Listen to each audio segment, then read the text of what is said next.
Morning students, आज हम exercise 9.2 के कुछ और क्वेश्चंस डिस्कस करेंगे। बेटा जो आपको समझ ना आए वो दोबारा पूछ लिया करो, ठीक है। क्लियर एंड डन का मतलब यही है कि आपको क्लियर हो जाए क्वेश्चन, तभी आप उसको करो और आप मुझे रिपोर्ट करो कि हमें समझ में आ गया है और हमने काम कर लिया है, ठीक है। अगर समझ में नहीं आता है, जिस भी बच्चे को कोई प्रॉब्लम आती है, तो वो दोबारा पूछ ले, ठीक है। तो क्वेश्चन 6 है ये। The sum terms of AP हमारे पास है 25, 22, 19 and so on is 116। Find the last term, ठीक है। तो क्या कह रहा है कि ये जो एपी है 25, 22, 19, इसमें से कुछ टर्म्स का सम 116 है, तो आपको लास्ट टर्म निकालनी है, ठीक है।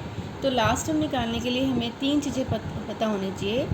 लास्ट टर्म का फार्मूला आपको याद होगा, क्या होता है, a plus N minus one into D. तो इसमें 3 अननोन चीज़ हैं। एक तो आपको फर्स्ट टर्म पता होना चाहिए, वो हमें पता है 25 दिख रही है। एक डी पता होना चाहिए, डी हमें पता है कि सेकंड टर्म में से फर्स्ट टर्म को हम माइनस करेंगे, 22 माइनस 25 माइनस 3 आ गया, ये हमारा डी हो गया, ठीक है। जो थर्ड है एन, व्हाट इज़ एन, तो वो हमें कहाँ से मिलेगा, ये सम से मिलेगा। Sum of N terms is given 116, तो यहाँ से हम एन फाइंड आउट करेंगे, ठीक है। ऐसे क्वेश्चंस आपने 5.3 में 10th क्लास में किए हुए हैं, ठीक है। तो हम कौन सा फॉर्मूला लगाएंगे यहाँ पर, एस एन का। किसके लिए, एन निकालने के लिए, क्योंकि हमें लास्ट टर्म के लिए 3 चीज़ें चाहिए, 2 हमें पता है, तीसरी हमें चाहिए, ठीक है ना। तो फर्स्ट टर्म यहाँ पे 25 है, डी हमारा common difference second term minus first term करके माइनस 3 आ गया है।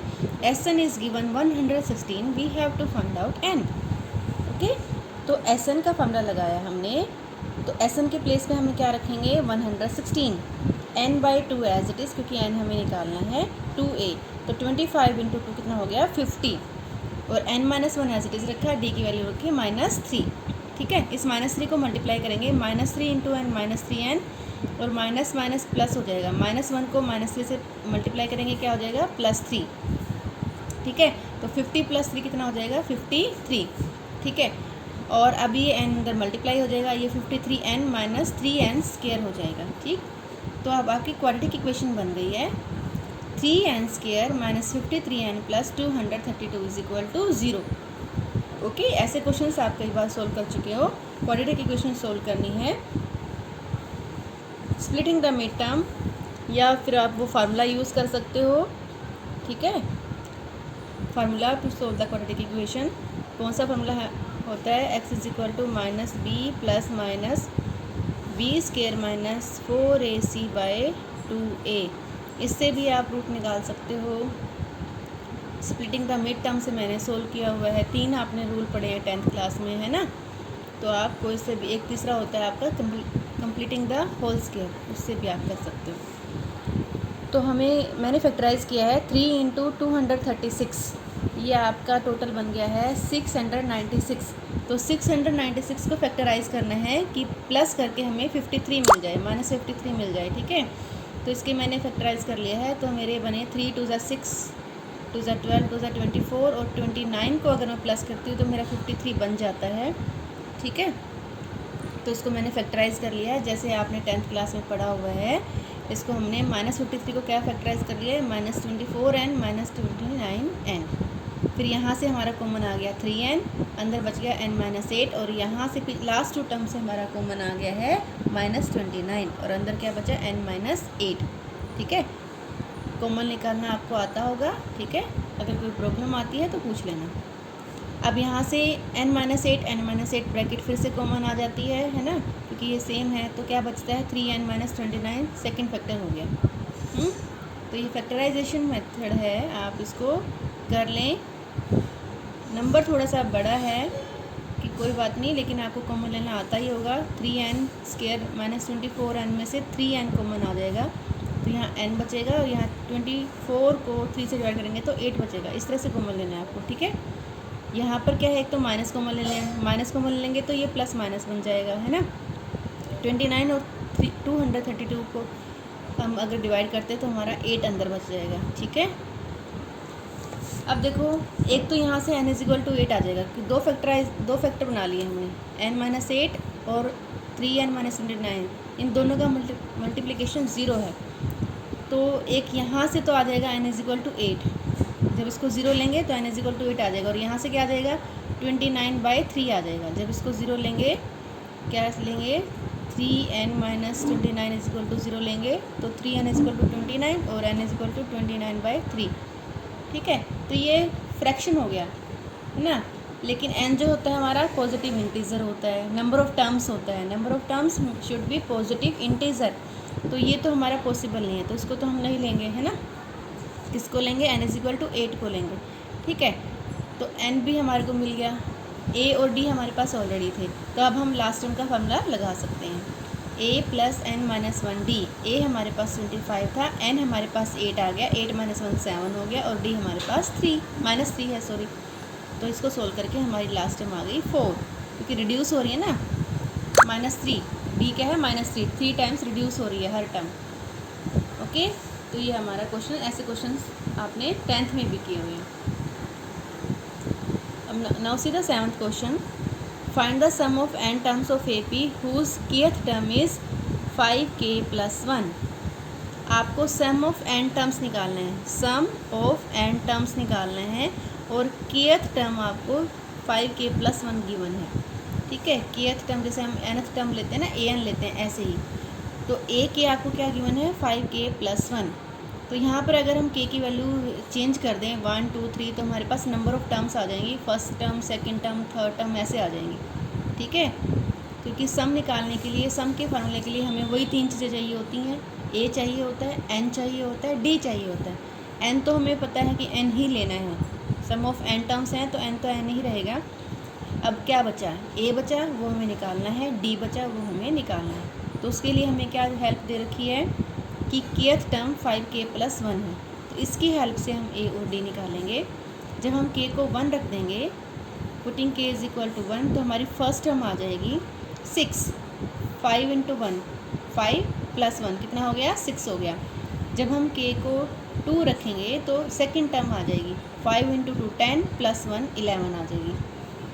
ठीक है, तो first 2 term are enough to find d। ठीक है ना, d के लिए क्या होता है second term minus first term, तो 16 - 6 कितना आ गया, सॉरी 11 - 6 कितना आ गया 5। ओके, तो d हमारे पास 5 आ गया। तो जो Sn का फार्मूला है, Sn is equal to n/2 2a + n - 1 × d, तो उसके लिए हमें 3 चीज़ें चाहिए, a चाहिए, d चाहिए और n चाहिए। तो a हमारा क्या आ गया है, a हमारा आ गया है 6, तो 6 2 = 12, और d हमारा क्या आ गया है 5, तो यहाँ पर इसको मल्टीप्लाई कर लेंगे 5n - 5। ठीक है, 12 - 5 कितना बन गया 7। तो ये आपका आ गया सम ऑफ n टर्म्स। ठीक है, ये आपका फार्मूला बन गया है सम ऑफ n टर्म्स। अगर आपको सम ऑफ, मान लो आपको सम ऑफ 10 टर्म्स पूछा है, तो आप यहाँ पे n को क्या रख देंगे 10 रख देंगे। ठीक है, n को क्या रख देंगे 10, 10/2 7 + 5 × 10, इस तरह से सोल्व कर सकते हैं। ठीक है ना, इजीली सोल्व हो जाएगा। अब ये जो भी हमें जितनी भी टर्म्स का सम पूछा है, अगर इसके आगे पूछा होता तो हम इजीली निकाल सकते थे। ये सम का फार्मूला बन गया है कि n आप रिप्लेस करो, उतनी ही टर्म्स का सम आपका हो जाएगा। ओके, तो इजी था ये भी। Now see the next question. Next question भी आसान है, ये भी आप कर चुके हैं 5.3 में 10th क्लास में। Sum of n terms is 5n + qn²।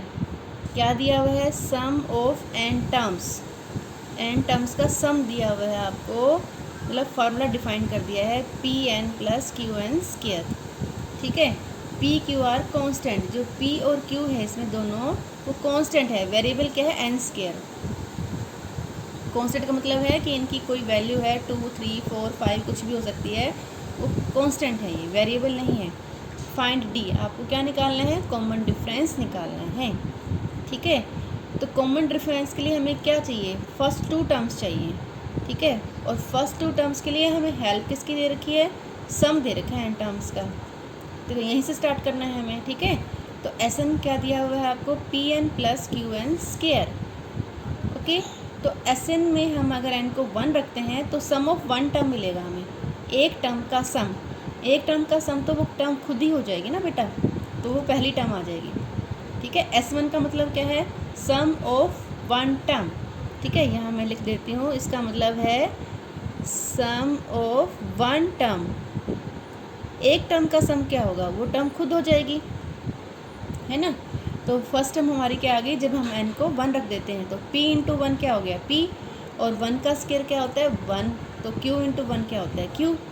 ठीक है, ये सोल्व मैंने डायरेक्ट लिखा है, आप करना चाहें तो इसको ऐसे भी कर सकते हैं। ठीक है, ये p इंटू 1 p आ गया और ये आपका q आ गया।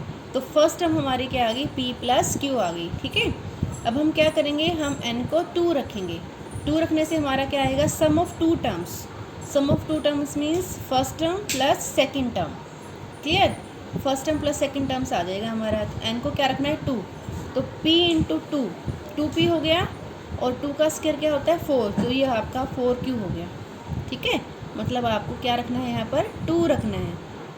ठीक है, 2 का स्क्वायर 4 हो गया, तो ये 4q बन गया, और ये आपका 2p बन गया। ठीक है, अब हमें देखो आप ध्यान से देखो, ये a1 है और ये a1 प्लस a2 है। अगर हम इनको सब्ट्रैक्ट करते हैं तो क्या कैंसिल हो जाएगा, a1 और a1 कैंसिल हो जाएगा, क्या बचेगा, सिर्फ a2 बचेगा। तो अगर हम इन दोनों को माइनस कर देते हैं, s2 माइनस s1, तो हमारे पास क्या बच जाएगा a2। ठीक है, तो 2p में से p गए, क्या बचा p, 4q में से p चले गए, तो कितने बचे 3q। ठीक है, तो ये हमारा आ गया सेकेंड टर्म। ओके, इन दोनों को हमने क्या कर दिया, माइनस कर दिया है। तो सेकंड टर्म भी आ गई हमारी और फर्स्ट टर्म भी आ गई हमारी। अब हम डी इजीली निकाल सकते हैं, क्योंकि कॉमन डिफरेंस क्या होता है, second term minus first term. तो सेकंड टर्म हमारी p प्लस 3q है, इसमें से हम p और q को माइनस कर देंगे, तो हमारे पास p तो कैंसिल हो जाएगा और 3q माइनस q बचेगा 2q। ओके, तो ये क्वेश्चन भी आसान था। ऐसे जो आपने डी निकालना था, ये आपने 10th क्लास में 5.3 में भी किया हुआ है। अच्छा, अब नेक्स्ट क्वेश्चन देखो, the sum of n terms of 2AP are in ratio 5n plus 4 is to 9n plus 6, find ratio of their 18th term.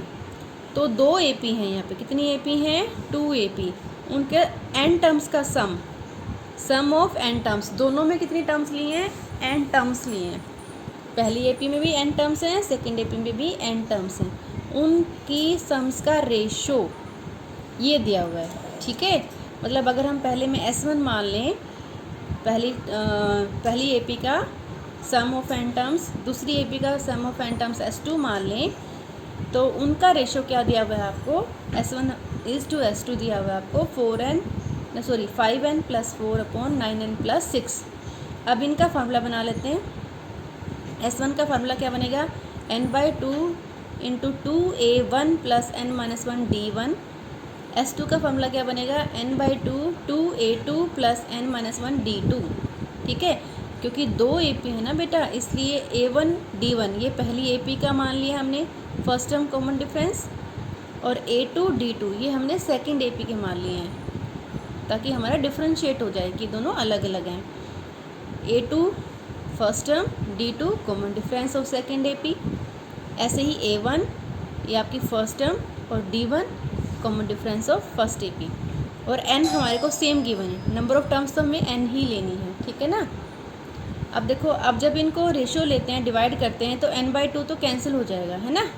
जब हम इनको रेशो लेंगे, मतलब डिवाइड करेंगे, तो n/2 तो कैंसिल हो जाएगा। क्या बचा हमारे पास, 2a1 plus n minus 1 d1 upon 2a2 plus n minus 1 d2 is equal to 5n plus 4 9n plus 6।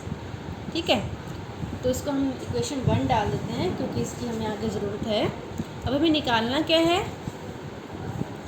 हमें निकालना है रेशियो ऑफ 18th टर्म।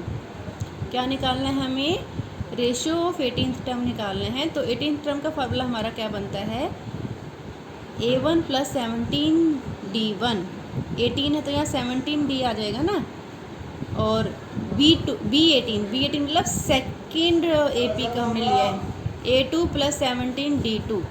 ठीक है, तो ये आपका हो गया आपका ratio of 18th term. a1 plus 17d1 ये फर्स्ट AP के लिए है, क्योंकि वहाँ पर हमने फर्स्ट टर्म a1 और कॉमन डिफरेंस d1 माना है। a2 प्लस 17 D2, ये आपकी सेकंड AP के लिए है क्योंकि वहाँ फर्स्ट टर्म A2 है और कॉमन डिफरेंस D2 है। क्लियर। अब हम इसको देखें, ठीक है, देख लो। और जो हमने हमारा वहाँ पर आंसर आया था वो हमारा था A1 2A1 plus n-1 D1 upon 2A1 A2 plus n-1 D2। अब इन दोनों को ध्यान से देखो, अगर हम इसको 2 से मल्टीप्लाई कर देते हैं तो फर्स्ट टर्म्स तो हमारी इक्वल हो जाएंगे, ठीक है, तो हम इसको कंपेयर कर सकते हैं। फिर तो क्या करेंगे, हम इसको 2 से मल्टीप्लाई और डिवाइड कर देंगे, ठीक है। एक्चुअली हमारा ये 1 है तो ये हमारा बैलेंस है, तो ऐसा हम कर सकते हैं, है ना। तो हमने 2 से मल्टीप्लाई और डिवाइड कर दिया तो ये हमारा बन गया 2A1 17 2 34 D1, ये बन गया 2A2 प्लस 17 2 34 D2, ठीक है। क्लियर। अब इनको हम कंपेयर कर सकते हैं क्योंकि 2A1 सेम हो गया, n-1 D1 34 D1, 2A2 same हो गया, n-1 D2 34 D2। तो इसका मतलब क्या डिफरेंस लग रहा है यहाँ पर, कंपेयर करेंगे तो हमारे पास आ जाएगा n-1 = 34, ठीक है। अब आपको सेकंड को फर्स्ट से कंपेयर करना है तो हमारे पास n-1 34 आ गया, क्योंकि हमें इसको 18th टर्म में कन्वर्ट करना है तो हमें कंपेयर करना है। तो ये हमारा n-1 कितना आ गया 34, उससे हमारा n आ गया 35, ठीक है। तो n हमारा 35 आ गया। तो अब ये वैल्यू हम फर्स्ट में रिप्लेस कर देंगे। फर्स्ट हमारी यही थी ना, ये हमारा फर्स्ट था, यहाँ पे था हमारा 5n + 4, ये हमारा था 9n + 6, ठीक है। तो यहाँ पर हम n की वैल्यू हमारे पास क्या आ गई, जब हमने इसको 18th टर्म में कन्वर्ट कर दिया तो n हमारा 35 आ गया, ठीक है। तो ये n हमारा 35 यहाँ पे भी हम रिप्लेस करेंगे, क्योंकि यहाँ अगर हम 35 रिप्लेस करें तो यहाँ पर भी हमें करना पड़ेगा, है ना, तभी तो दोनों इक्वल होंगे ना। तो ये तो हमारा 18th टर्म बन जाएगी और ये उसकी रेशियो बन जाएगी, है ना। तो यहाँ पर हमें क्या रखना है 35, 5 × 35 + 4 9 × 5 × 35 + 4 9 × 35 + 6, ये हमने यहाँ रख दिया और इसको सोल्व करके हमारा आंसर आ गया 175/321। क्लियर। तो ये आज का काम है, आपको क्वेश्चन नंबर 10 तक आपको करना है। जो चीज़ समझ में ना आए वो आप पूछिए, ओके।